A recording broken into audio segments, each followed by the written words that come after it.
Sabe ações de graças pelo Campeonato Carioca desse ano? Coisa linda. Vocês já viram a torcida do Botafogo cantando Não Se Compara? Olha, parece uma assembleia calvinista debaixo do fogo pentecostal. Uma coisa gloriosa. Mas é muito bom voltar aqui ao público da igreja na condição de campeão carioca.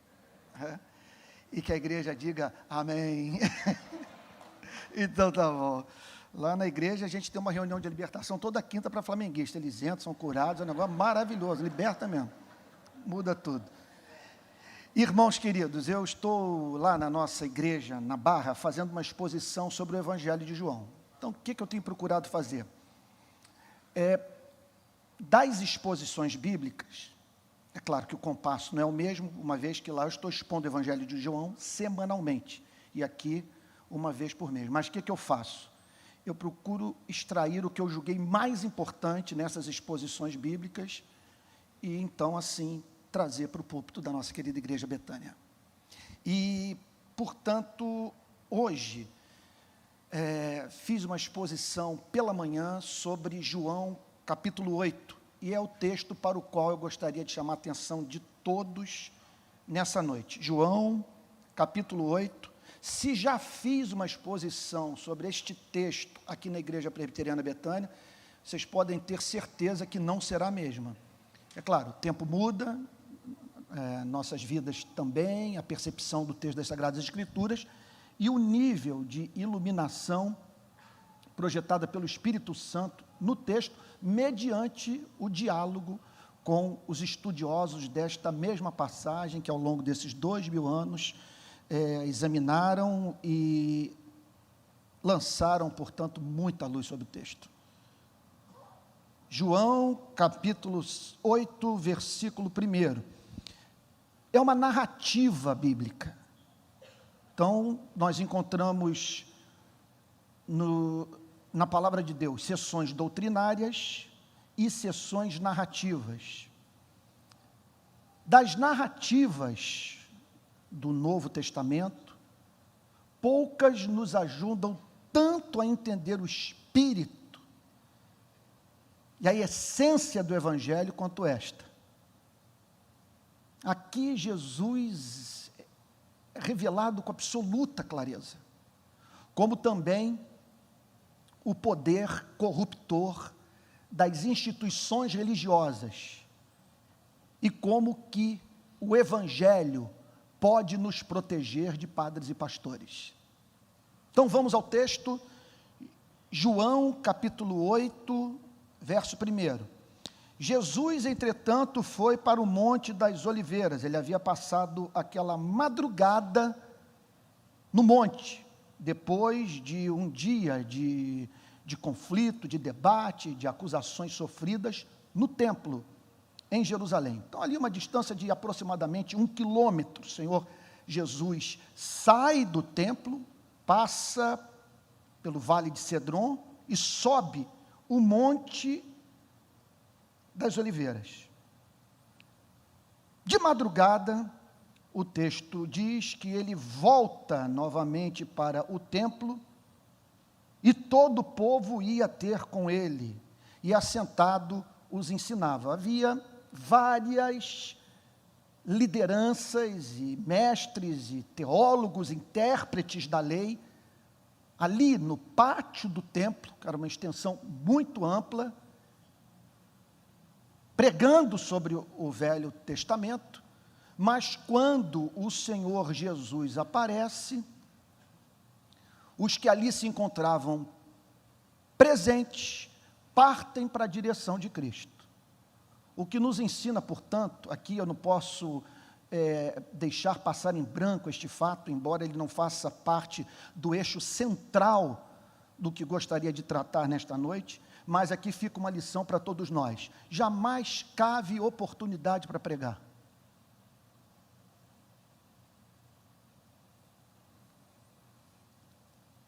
Porque a nós nos cabe aprofundar o nosso ministério e a Deus determinar a sua extensão.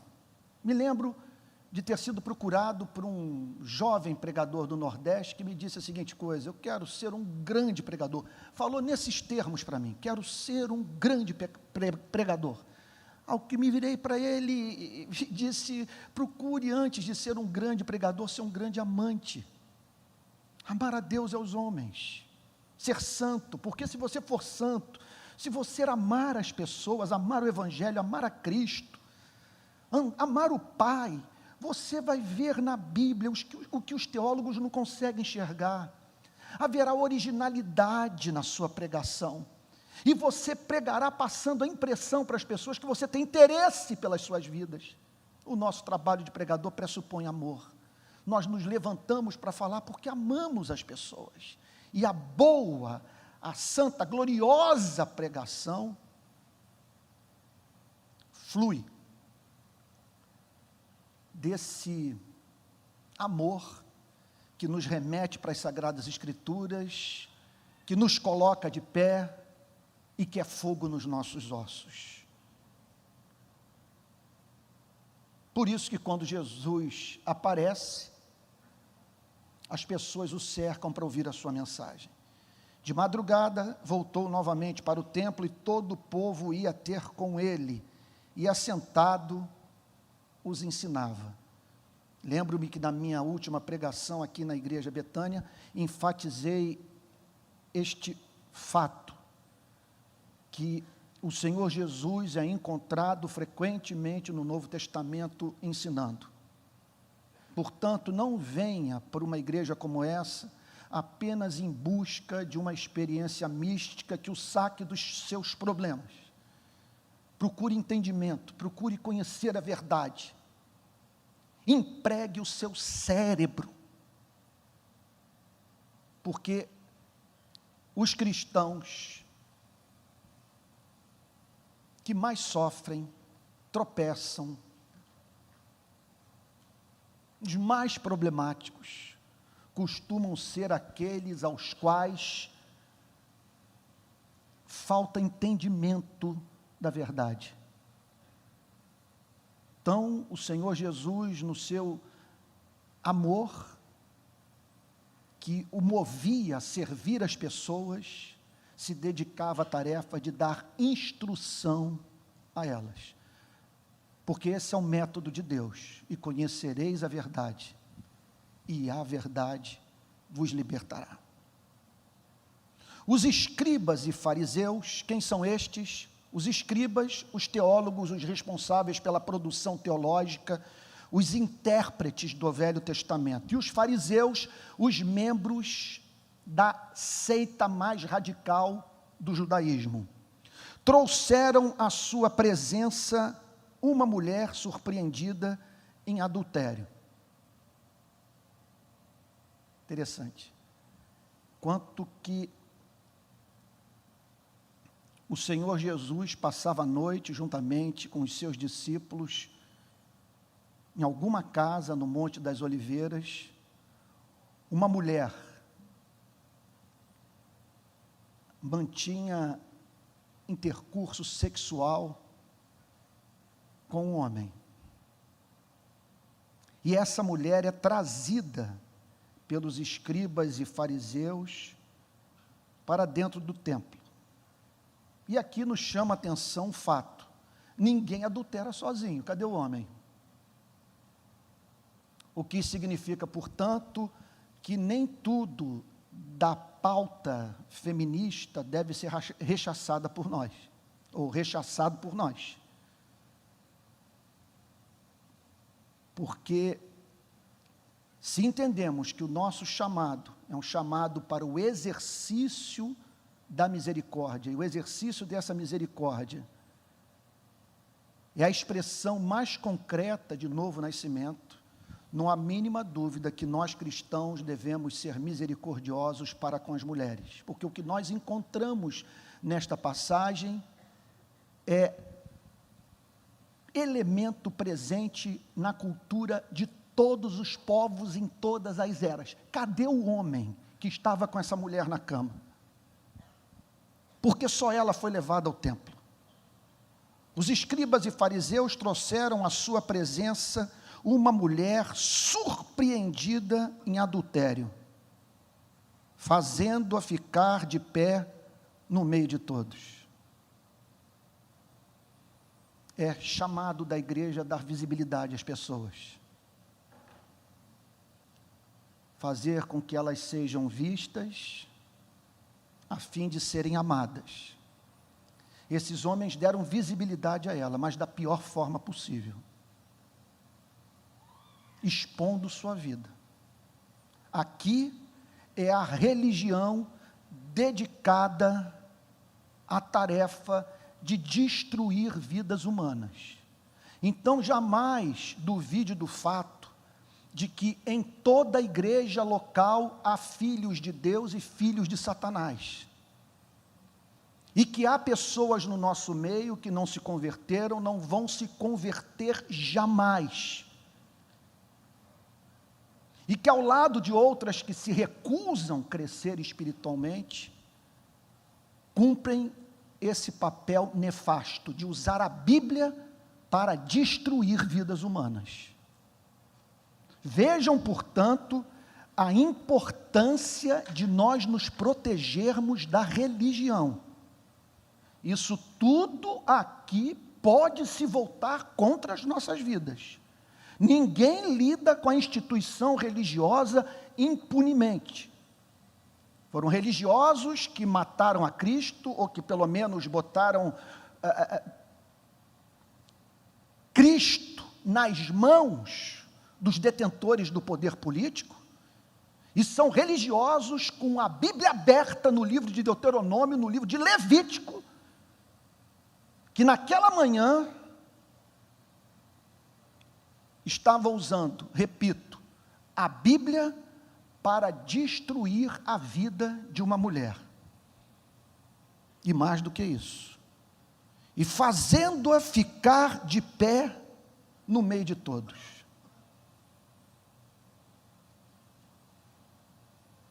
Algumas tentações que não fazem parte do mundo do agnóstico nem do mundo do ateu. São tentações que dizem respeito à sua e à minha vida. Por exemplo, a tentação de pular do pináculo do templo. Esse é um problema nosso. Nós que podemos ser movidos a tomar a decisão insensata de correr riscos desnecessários em nome de uma fé infantil.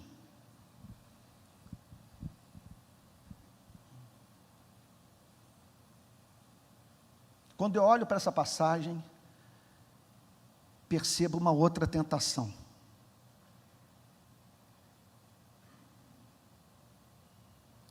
De nós justificarmos, como religiosos,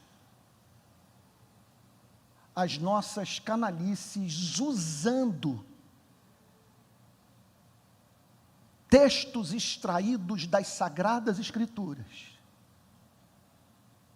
que são interpretados sem que se leve em consideração o todo da palavra de Deus e, acima de tudo, o espírito do Evangelho. Então, aqui esses homens fazem esta mulher ficar de pé no meio de todos.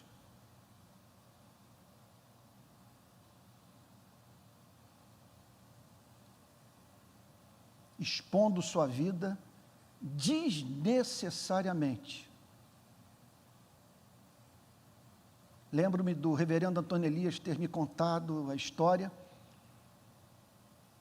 de um presbítero de uma igreja na qual ele trabalhou, que havia se envolvido num caso de adultério com a empregada doméstica.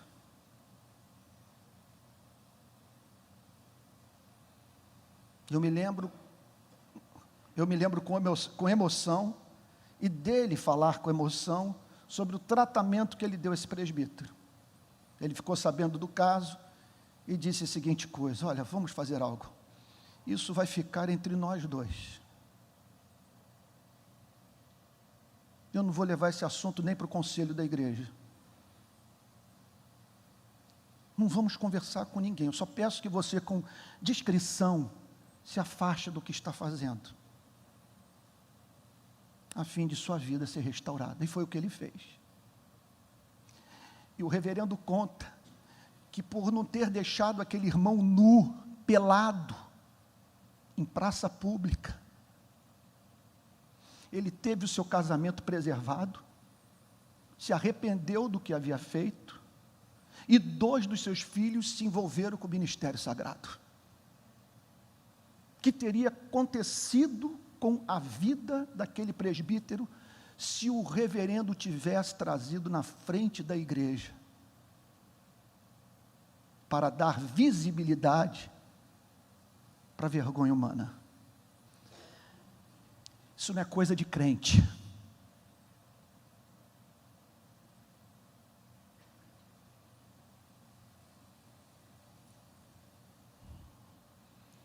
Verso 4. Disseram a Jesus: Mestre, observem, portanto, que nem todo o que me diz Senhor, Senhor, entrará no reino dos céus, como declarou o Senhor Jesus. Aqui eles estão dando um tratamento formal, o chamando de rabi, sem que o discurso tivesse a mínima conexão com o estado do coração. Mestre, esta mulher, aqui é a perda completa da identidade. É a religião perdendo de vista que o pecador continua sendo portador da imagem e semelhança de Deus. Aqui não é Sara, não é Maria, não é Isabel, é esta mulher. Esta mulher foi apanhada em flagrante adultério. É interessante como que esse pecado nos incomoda.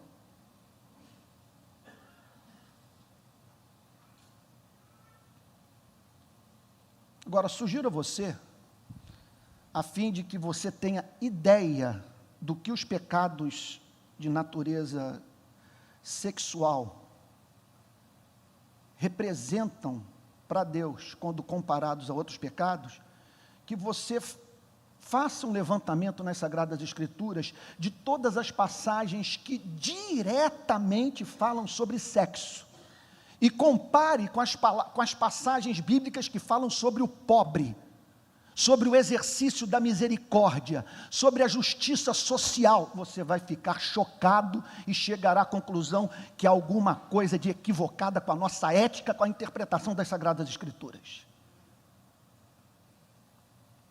Porque dificilmente alguém que tem comportamento racista,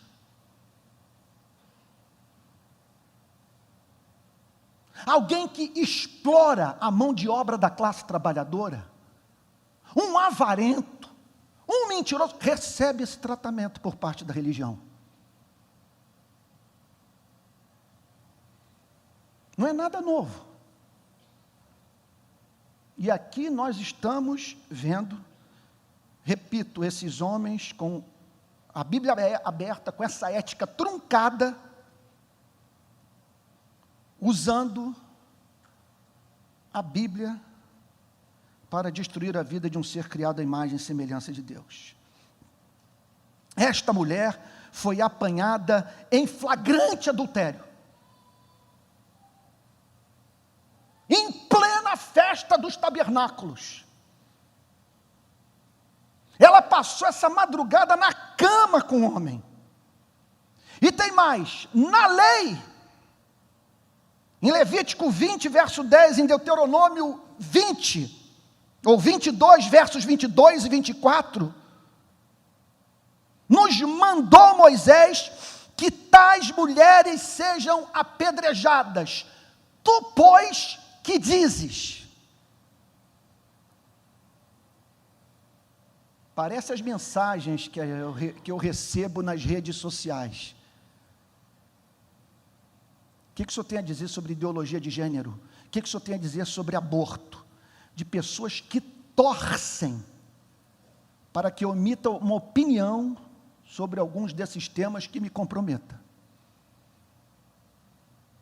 Isso não é coisa de crente e é prática presente na vida de supostos cristãos do Brasil inteiro. Tu, pois, que dizes? Por que essa pergunta? Tu, pois, o que tu tens a dizer sobre esta mulher na cama, traindo o seu noivo, ou talvez o seu marido, à luz do que Moisés ensina sobre adultério? E aí então, a Bíblia dá uma explicação. Aqui nós não sabemos se foi João que falou isso. Aliás, nós não sabemos nem se esta passagem faz parte do original do Evangelho de João. Há um debate secular sobre a localização de João 8 na Bíblia. Em alguns manuscritos aparece no Evangelho de Lucas. E em alguns dos manuscritos mais antigos sobre o Evangelho de João não aparece.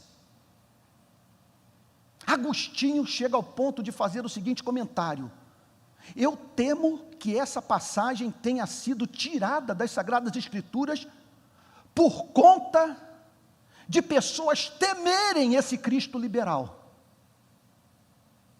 de João capítulo 8. Esse Cristo que parece relativizar o adultério. Tu, pois, que dizes? Comentário: isto diziam eles, tentando-o, colocando-o em prova, o que significa, portanto, que nós podemos apresentar a Deus perguntas desonestas, que têm como objetivo levar-nos a nos eximirmos de uma responsabilidade perante Deus. São perguntas desonestas porque nós esperamos que as respostas sirvam como subsídio para a negação de uma fé que não nos é conveniente.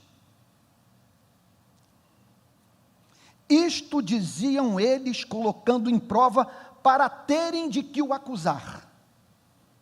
Porque vejam só, se Jesus dissesse, podem matar, eles espalhariam por Jerusalém, fariam correr por todo Israel a seguinte notícia: ele não é esse profeta do amor que vocês imaginam. Olha como ele é contra o povo, olha como que ele é contra a mulher. Ele não é diferente dos demais rabinos. E observe esse elemento de esquizofrenia da sua mensagem. Ou então, eles poderiam alcançar uma meta mais elevada ainda. Conhecendo o estilo de pregação de Jesus, os temas mais presentes na sua mensagem, como que ele falava muito pouco sobre sexo e demais sobre o amor, sobre o exercício da misericórdia, da compaixão, eles apostavam na seguinte coisa: vocês querem ver? Ele vai se levantar contra Moisés. Ele vai acusar Moisés de erro, e aí ele está perdido, que nós vamos espalhar pela nação que ele não é calvinista, que ele não é reformado, que ele não é suficientemente protestante.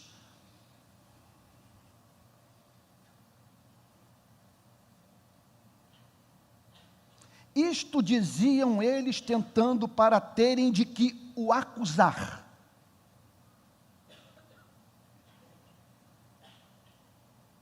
Que não haja uma só pessoa aqui envolvida com esse tipo de erro.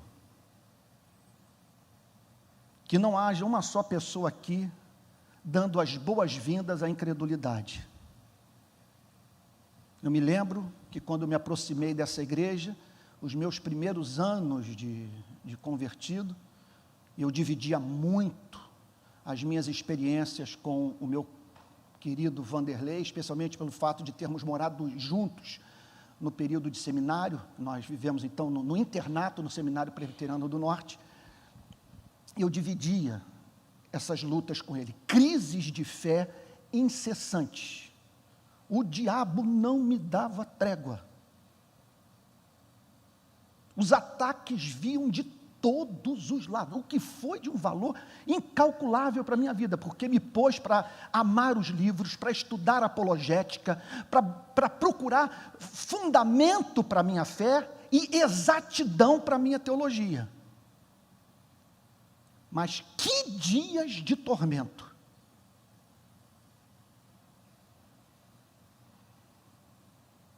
E me lembro que não houve uma só dúvida que eu tivesse celebrado, para a qual eu tivesse dado as boas-vindas, porque eu queria desesperadamente crer, porque com 20 e poucos anos de idade, eu havia chegado à conclusão, através do contato com essa igreja, que era Jesus Cristo ou um deserto de gelo, ou a inexistência de Deus num vácuo hostil. Eu não sei como que pessoas podem brincar com a Bíblia. Eu não sei como que pessoas, diante das dúvidas, ficam, não saem em busca das respostas, a fim de poderem adorar a Deus com todo o seu ser, com toda a sua alma, com todo o seu coração.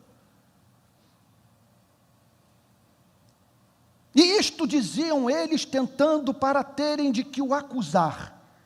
Agora, olha a resposta de Jesus, e que Cristo não se relacione com ninguém desta igreja, da forma como se relacionou com aqueles teólogos, aqueles pregadores, aqueles rabinos do passado. Mas Jesus, inclinando-se, escrevia na terra com o dedo. Você imagine a cena. Você procura Jesus,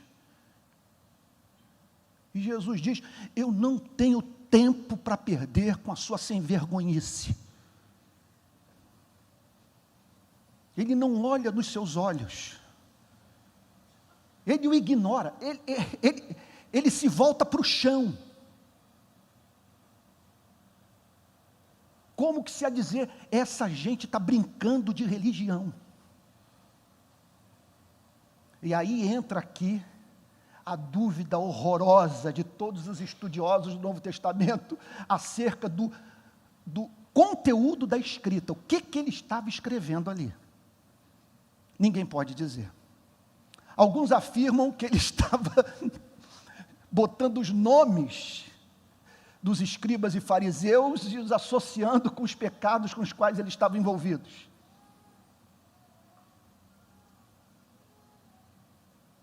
Outra, que ele estava rabiscando, ignorando.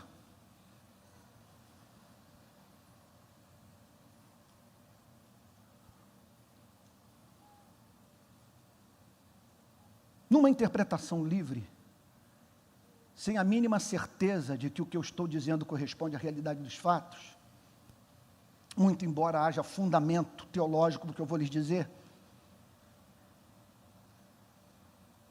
eu olho para aquilo como se estivesse olhando, meu pai, isso é pavoroso o que eu vou lhe dizer, para um livro que você está pedindo para que Deus escreva. Você emite um julgamento moral, e Deus vai lá e registra o julgamento feito. E a cada dia, à medida que você faz avaliações de natureza moral, e condena pessoas em razão das suas ações, das suas reações, dos seus comportamentos, do que fazem, do que deixam de fazer, esse livro vai sendo escrito. No dia do juízo final, esse livro será devolvido para você, para que você o leia. E uma pergunta lhe será feita: você viveu, encarnou, praticou o que passou a vida inteira a prescrever para o próximo? Por isso que eu lhes digo, tem que haver um juízo final.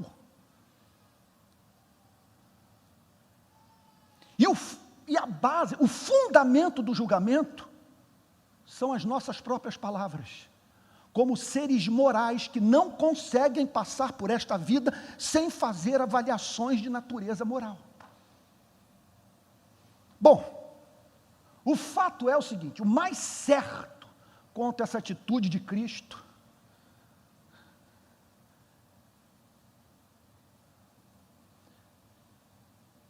é que ele não tem tempo a perder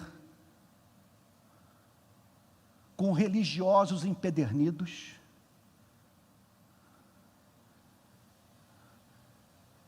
que estão brincando com a fé em Deus. Observem que nós estamos aqui diante do comportamento daquele que mais amou, daquele que tocava nas feridas dos leprosos, daquele que não ignorava cego, que não banalizava a vida de nenhum necessitado, mas no caso específico da relação com religiosos, envolvidos com a tarefa, repito, de usar a Bíblia para matar, nós o vemos os ignorando. Inclinando-se, escrevia na terra com o dedo.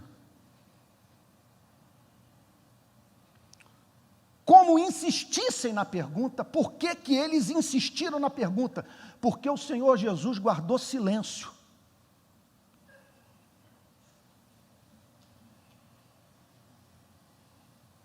Porque eles falaram e Cristo permaneceu quieto. Por isso que a Bíblia diz: buscar-me-eis e me achareis, quando me buscardes de todo o vosso coração. Se você se relaciona com esta fé de modo diferente, de modo diferente daquele mediante o qual você se relaciona com a sua profissão, pela qual você tem dado o seu sangue,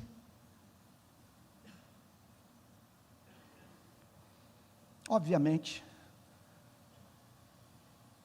não espere encontrar a Deus.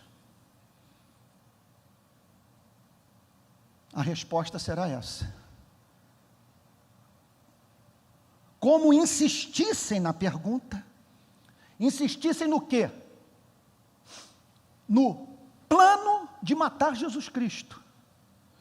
Como insistissem na pergunta, aí Jesus se levanta. Vocês imaginem a cena. Jesus cercado de gente, no meio daquela multidão, ele, a mulher e os escribas e fariseus. E aqui, ele se põe de pé, entrega a mensagem, vai direto ao ponto. Aquele que dentre vós estiver sem pecado. Alguns comentaristas bíblicos estão convencidos do fato de que Jesus está falando aqui de pecado de natureza sexual. Eu não estou certo disso, mas é muito provável que o seja. Porque todos são pecadores e na mensagem de Cristo você não vê o discurso do óbvio. Não se observa obviedade no Evangelho. O que pode ser que ele tenha dito é: aquele que dentre vós não estiver envolvido com esse mesmo tipo de prática, que seja o primeiro que cumpra o que Moisés prescreveu, porque o apedrejamento deveria começar com as testemunhas. Vocês foram testemunhas de um fato.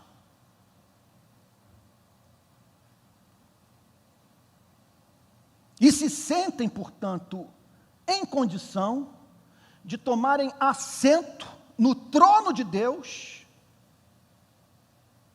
e emitirem um veredito eterno sobre a vida desta mulher.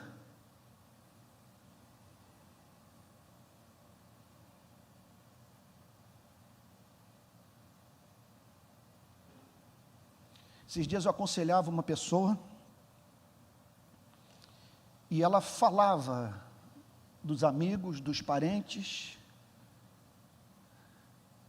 com os quais mantém relacionamento,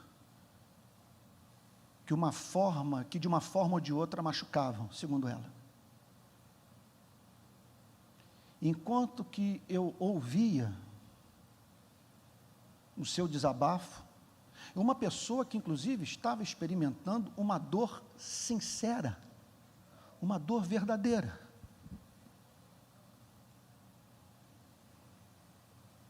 Que, contudo, fez que por amor a ela, eu respirasse fundo e desse a seguinte e cortante resposta para as suas queixas.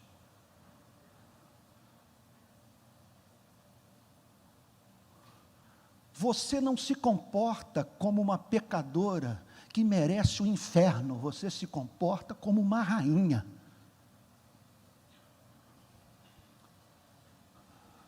Não há nada mais injusto do que nós cobrarmos o amor das pessoas sem darmos motivo para estima. O que você fala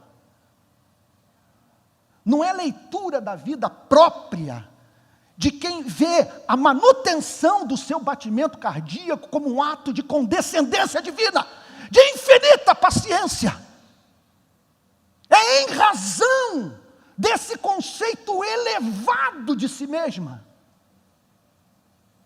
que você é tão cortante com o que fala, é tão franca, vai direto ao ponto, mas odeia que esta mesma franqueza seja usada na sua vida. Isso é hipocrisia. Então, esse comportamento desses homens é um comportamento completamente desconectado das bem-aventuranças. Bem-aventurados os humildes de espírito, porque dos tais é o reino dos céus. E como essa pessoa é humilde de espírito, foi humilhada pela lei, se vê como pecadora, ela chora. O choro do arrependimento, da contrição. Bem-aventurados os que choram, porque percebem que pecaram contra um Deus amoroso e que pedia de suas vidas o que é sensato. E essas pessoas choram e têm suas lágrimas enxugadas por este Deus, que, embora resista ao soberbo, concede graça ao quebrantado de coração. E porque esta pessoa foi humilhada, esta pessoa chorou, ela é doce, ela é mansa e está habilitada a possuir a terra. Um crente pavio curto, um crente intratável, um crente mercadoria frágil, é uma contradição. Como diz o grande Martin Lloyd Jones, nós deveríamos ficar surpresos de ser tratados bem pelas pessoas. Ficar admirados de sermos honrados, porque conhecemos a nós mesmos. E sabemos que a nossa imagem pública, e é autobiográfico que eu estou dizendo, não corresponde à realidade do nosso coração. Então, este comportamento é o comportamento de homens completamente desconectados da visão de si mesmos. Não é o comportamento de quem foi humilhado, chorou e que por isso viu ser forjado no seu coração um espírito doce. Aquele que dentre vós estiver sem pecado, seja o primeiro que lhe atire pedra.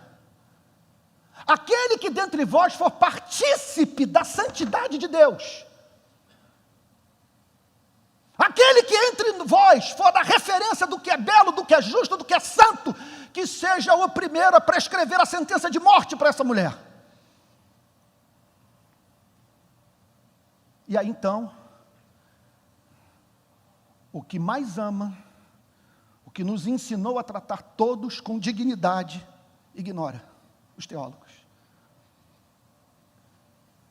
O texto diz: e tornando a inclinar-se, continuou a escrever no chão.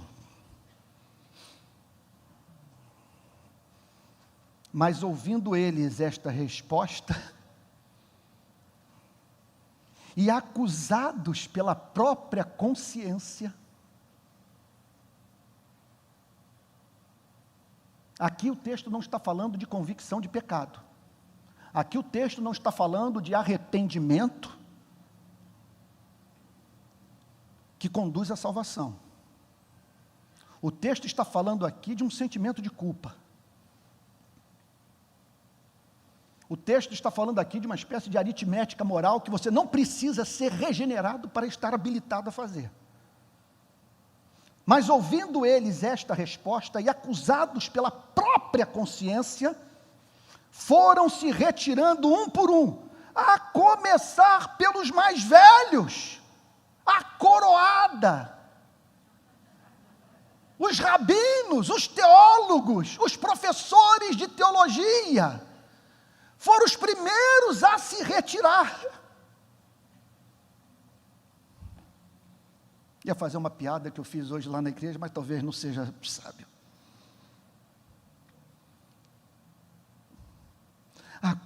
Bom, para vocês não ficarem com curiosidade, né? O que me chamou a atenção é o seguinte: os mais velhos, mas não tinha Viagra, como explicar um negócio como esse? A começar pelos mais velhos até os últimos. Ou seja, isso é muito bonito, eles levaram a mulher para a pessoa errada, porque o ministério de Jesus não é o ministério de Moisés, ele é o Cordeiro, o negócio dele é salvar, ele é especialista em gente desconjuntada, de gente que quer se reconciliar com o seu passado, que não sabe o que fazer com o seu presente, de gente que não consegue se olhar no espelho. Isso comove até a medula. E eles levaram a mulher para a pessoa errada.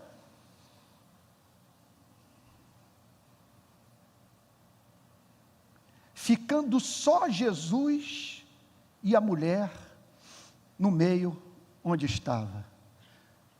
Ao falar sobre no meio onde estava, muito provavelmente, aquele círculo de pessoas que estavam ouvindo o Senhor Jesus, que havia se formado, permaneceu, os escribas e fariseus se retiraram, passou pela minha cabeça, eu não vi nenhum comentário bíblico, esse insight que eu também não estou muito certo, se eu tenho direito de fazê-lo. Mas pode ser que naquele momento eles tenham vivido a seguinte experiência: esse cara é profeta, ele vai começar a mencionar os nossos nomes e os nossos pecados, nós estamos perdidos, vamos cair fora. Jacó, o que você tem a me dizer acerca de Isabel? E você, Abraão? Está lembrado, né, de você e Maria. E o que rolou naquela noite, quando vocês saíram da sinagoga? E quem aqui não olhou para os seios dessa mulher, para as suas coxas, para o seu quadril? Quem aqui entre vocês não ficou excitado com a cena?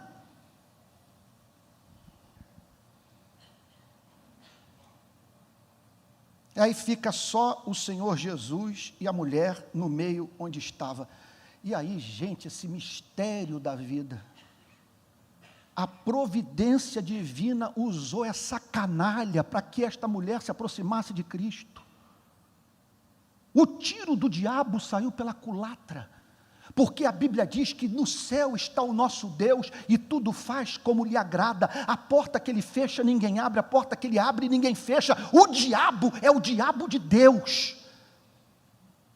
E por isso nós encontramos uma trama diabólica como essa, se voltando contra as intenções do reino das trevas, que era matar Jesus Cristo e acabar com a vida daquela mulher.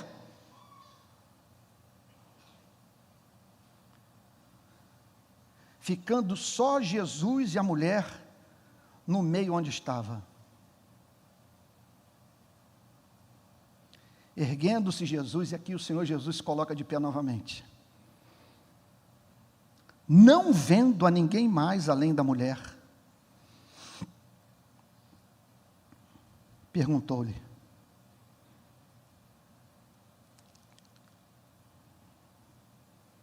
aqui nós nos deparamos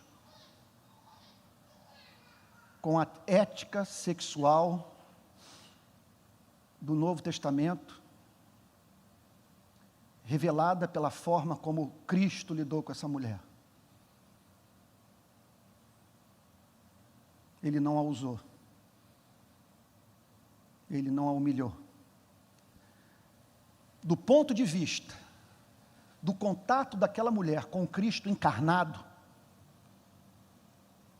foi o primeiro homem verdadeiro que surgiu em sua vida. O primeiro que a respeitou, o primeiro que a tratou com dignidade,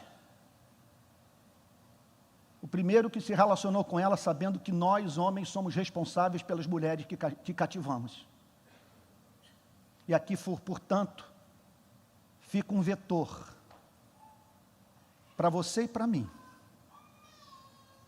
da forma como nós devemos lidar com as mulheres.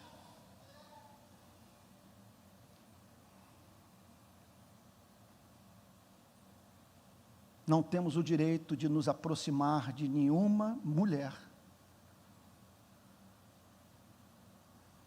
de tal forma que o nosso comportamento nos impeça de pregar o Evangelho para ela.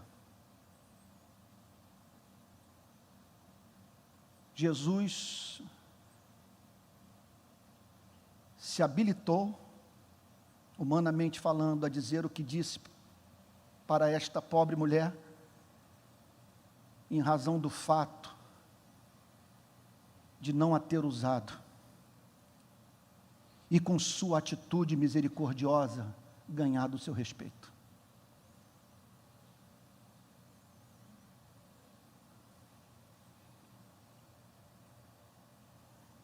Mulher, onde estão aqueles teus acusadores?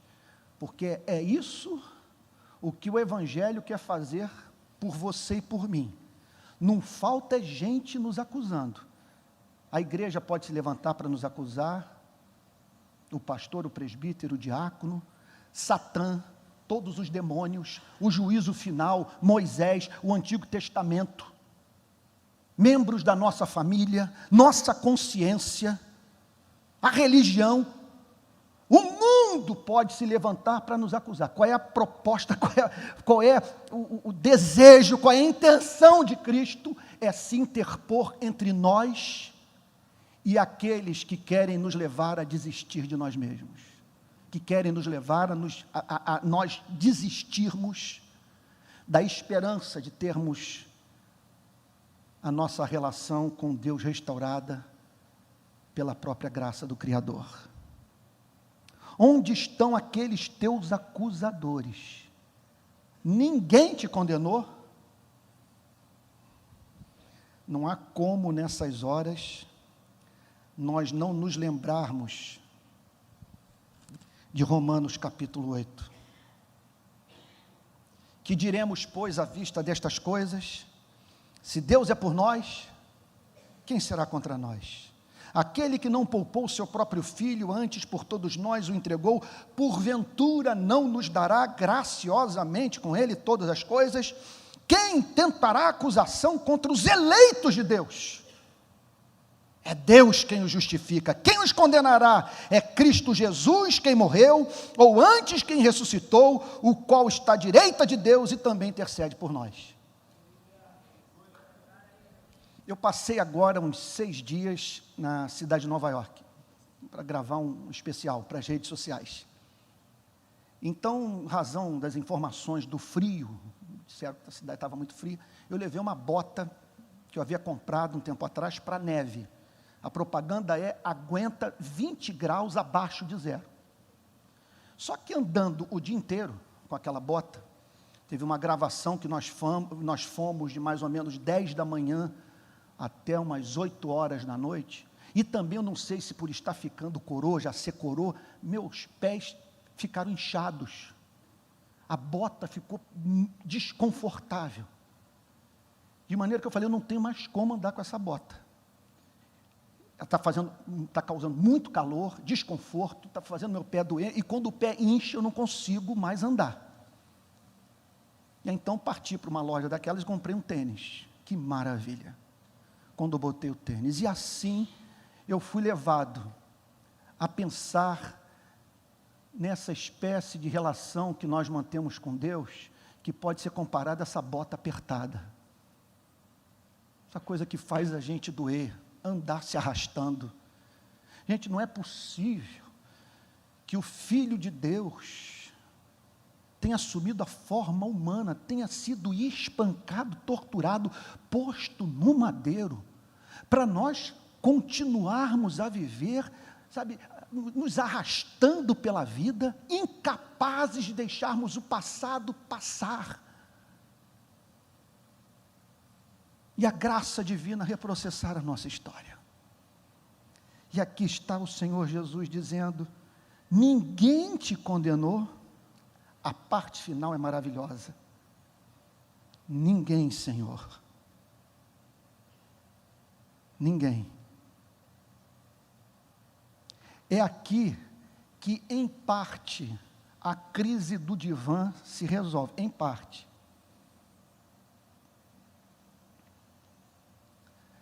Por quê?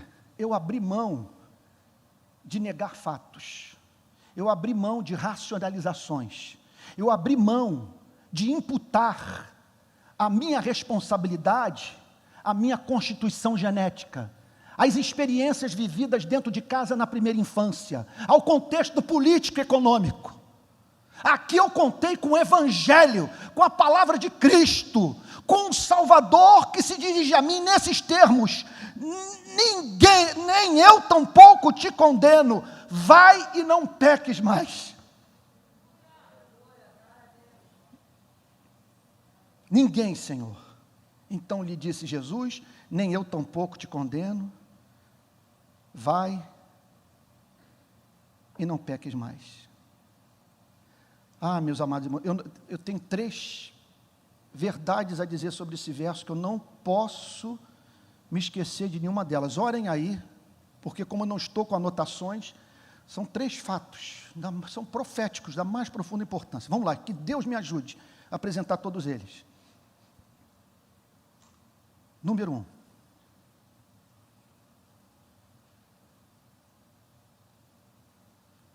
Mistério da vida. Essa mulher foi para a cama com um homem, traiu o seu noivo,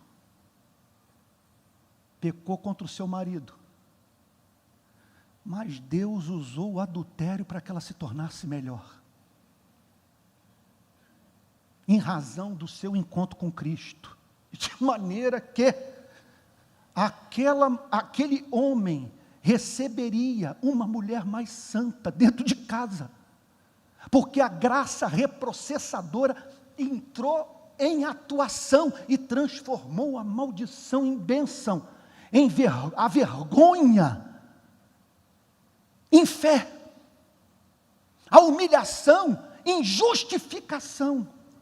Agora, quantos homens estão em condição de fazer essa leitura dos fatos da vida?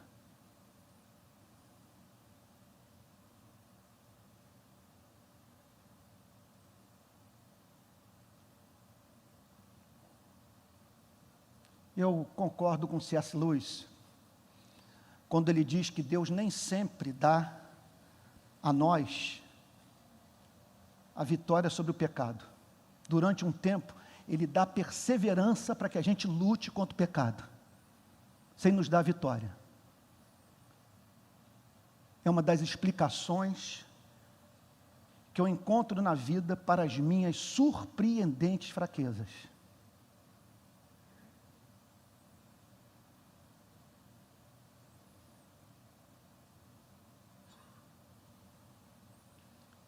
E tenho para mim que sem elas, sem a interpretação que eu delas faço à luz do Evangelho, eu estaria perdido.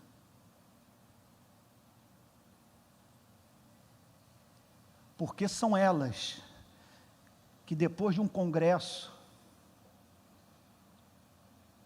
em que pessoas elogiam a minha mensagem, eu sou levado a dizer: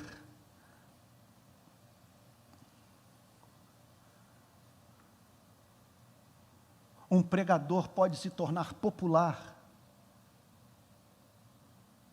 sem que seu ministério seja aceitável aos olhos de Deus. Não há conexão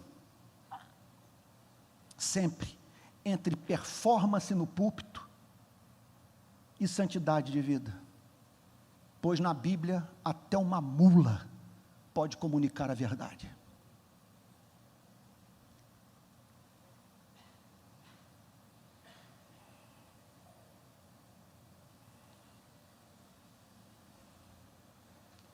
Olha, e com santo temor eu diria para alguns que aqui se encontram, talvez uma quedinha na sua vida seria uma maravilha para o seu cristianismo. Uma madrugada vendo bobagem na internet. Para você entrar por essas portas,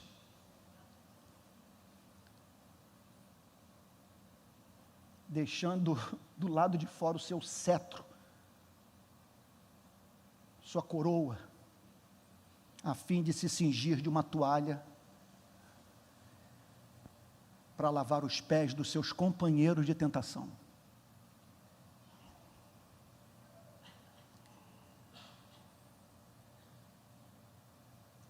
Outro ponto.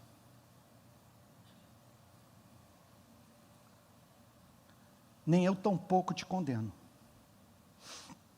Não é arrogância da minha parte dizer que se eu estou pregando a palavra de Deus nesta noite, eu sou embaixador do reino de Deus nesta igreja. Me perdoe a prepotência, mas a Bíblia me habilita a dizer que eu sou representante do reino de Jeová. E na autoridade de porta-voz do reino universo, eu quero lhe dizer que se você se arrependeu dos seus pecados e confiou na obra de Jesus Cristo realizada na cruz, você está livre de toda condenação e o Rei do Universo se dirige a você nesses termos: nem eu tampouco te condeno. Agora vá e reprocesse a sua história e recomece sua vida. Outro ponto.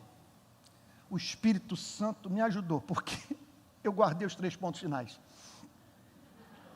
Esse negócio de Botafogo campeão, noites mal dormidas, essa coisa, prega de manhã, não deu nem para passar em casa, tomar banho, nada, vim direto para cá. Então, nem sempre a memória ajuda. Pois bem, faz lembrar aquela história do sujeito que falou para o outro: olha, rapaz, encontrei um remédio, que é uma coisa maravilhosa, remédio para memória, que é um negócio extraordinário. Qual é o nome dele? Parceiro, qual é o nome da mulher de Romeu? Julieta. Julieta, qual é o nome daquele remédio que eu estou tomando para a memória? Lá na Barra o pessoal ri mais das minhas mensagens, das minhas piadas. Piadas surradas, e o pessoal ri por misericórdia. Pois bem, a maravilha do verso 11, membros da minha querida igreja, que serviu de maternidade para o meu espírito, ouçam que este verso 11 revela. Nós estamos aqui diante como que eu poderia dizer? Da diferenciação que o Evangelho faz entre pregar moralidade e pregar o Evangelho. Preste atenção, os irmãos que estão envolvidos com grupos pequenos, estão envolvidos com missões transculturais, estão envolvidos com o trabalho de evangelização do Brasil, que estão subindo o morro, e graças a Deus que a Betânia abraçou a missão integral da igreja, para pregar o Evangelho. Entenda uma coisa: nem eu tampouco te condeno, vai, não peques mais. Se você inverter a ordem, você não está pregando mais o Evangelho, você está pregando moralidade. Primeiro, a pacificação do ser. Primeiro, o perdão. Primeiro, a aceitação. Primeiro, o banimento do medo, do pavor. Primeiro, nem eu tampouco te condeno, para sempre. Tu estás perdoada. Não tenho a mínima dúvida que o que habilitou o Senhor Jesus a dar essa declaração é que ele havia feito uma leitura intuitiva. E Jesus tinha poder para isso. Que eu disse hoje de manhã lá na igreja. O que eu acredito que aconteceu? Ao comparar o comportamento de Jesus com o comportamento dos escribas e fariseus, o Espírito Santo a ganhou pelo amor. E de tão encantada que ela ficou com a doçura de Cristo, ela foi levada a um arrependimento que não pôde articular, mas que o Senhor Jesus detectou.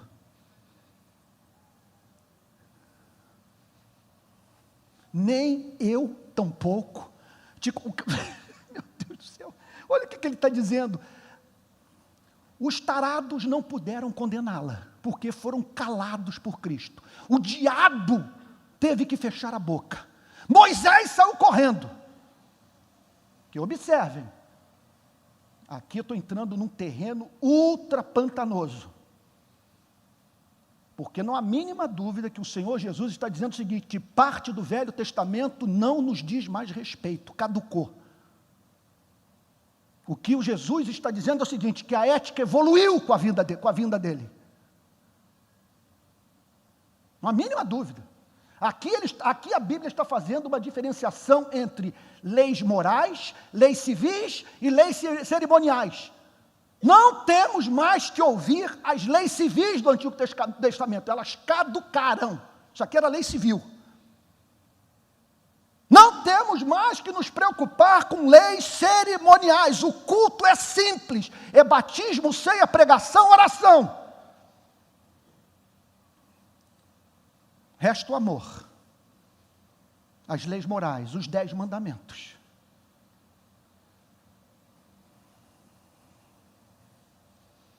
O grande problema é quando nós invertemos a ordem das coisas. Quando o discurso é moralista, não peques mais. Isso é uma covardia, porque nós não podemos esperar que não regenerados tenham comportamento de regenerado. Primeiro, perdão. Primeiro, o abraço de Deus. Primeiro, o coração selado com a promessa do Evangelho. Vai, não peques mais. E assim, portanto, irmãos, tantos jovens aqui presentes, que esses dias me emocionaram profundamente, falando do seu amor e dos convites. Meu Deus, adolescente querendo me ouvir. Às vezes eu acho que ninguém me entende. Começar pela minha mulher.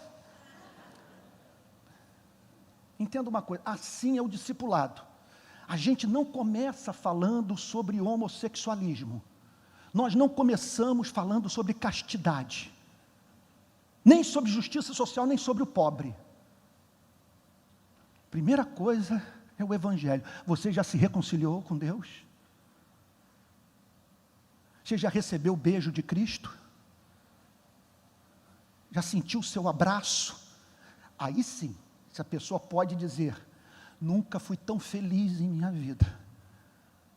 Ele reprocessou a minha história. Ele me deu a consciência do perdão. O Espírito testifica com o meu espírito que eu sou filho. Aí agora sim. Então vamos falar sobre dinheiro, vamos falar sobre justiça social, vamos falar sobre o sermão da montanha, mas se invertermos a ordem, isso aqui se transforma, repito, não é a primeira vez que eu me dirijo à igreja nessa forma, isso aqui se transforma numa usina de gente neurótica, e os psicoterapeutas de olho na igreja, porque nós estaremos usando as classes de escola dominical, os grupos pequenos e o púlpito para enlouquecer as pessoas. É óbvio que há espaço para ética. É certo que há uma ética sexual nas Sagradas Escrituras, não há mínima dúvida com relação a isso. Como é que você vai lidar com a intimidade do próximo impunemente? Foi criado a imagem e semelhança de Deus. Tem que administrar isso com doçura, com amor, com respeito, com responsabilidade. Mas primeiro, a meta é o homem, a mulher ouvirem: nem eu tampouco te condeno. E a partir do ser tornado nova criatura, do paralítico habilitado a andar, nós vamos pedir para que ele se levante, tome o leito e volte para casa. E viva para a glória de Deus. Irmãos, o que é que nós tivemos aqui nessa noite? E observem, com toda a imperfeição e idiosincrasias do pregador. Outro dia alguém disse: Antônio, quando você prega, você faz muita careta.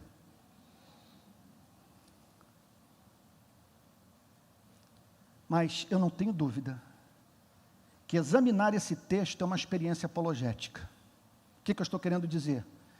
Esse texto evidencia que o Evangelho é palavra de Deus, porque aqui nós temos os sinais da inspiração: beleza, simetria,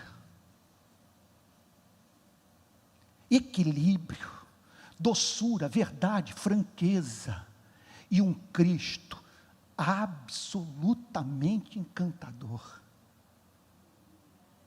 a ponto de aprendermos com essa passagem a seguinte coisa: não queira levar pessoas a Cristo para que elas sejam destruídas. Não use o Evangelho para esmagar a cana quebrada, apagar a torcida que fumega, porque Cristo vai estar contra você. O ministério de Cristo é o de fazer os que estão curvados olharem para o céu.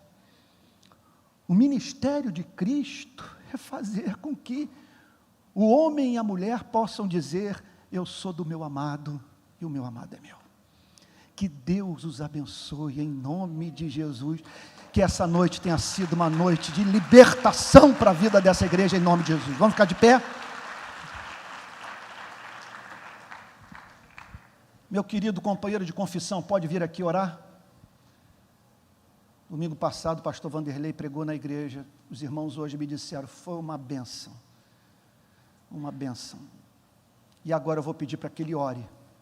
Ele ore por você e por mim. Sabe o que Lutero diz? Lutero diz a seguinte coisa: nada mais fácil do que você verbalizar o Evangelho, mas nada mais difícil do que crer no Evangelho. Crer nisso aqui está no campo do milagre.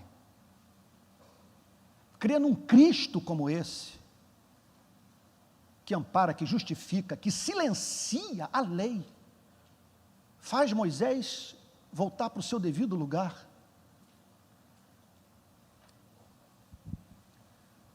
É obra do Espírito, e por isso nós devemos clamar. Devemos clamar para que passemos a acreditar no irracional, no absurdo da pregação do Evangelho, que nos revela esse Deus surpreendentemente misericordioso. Vamos orar então com o pastor Vanderlei?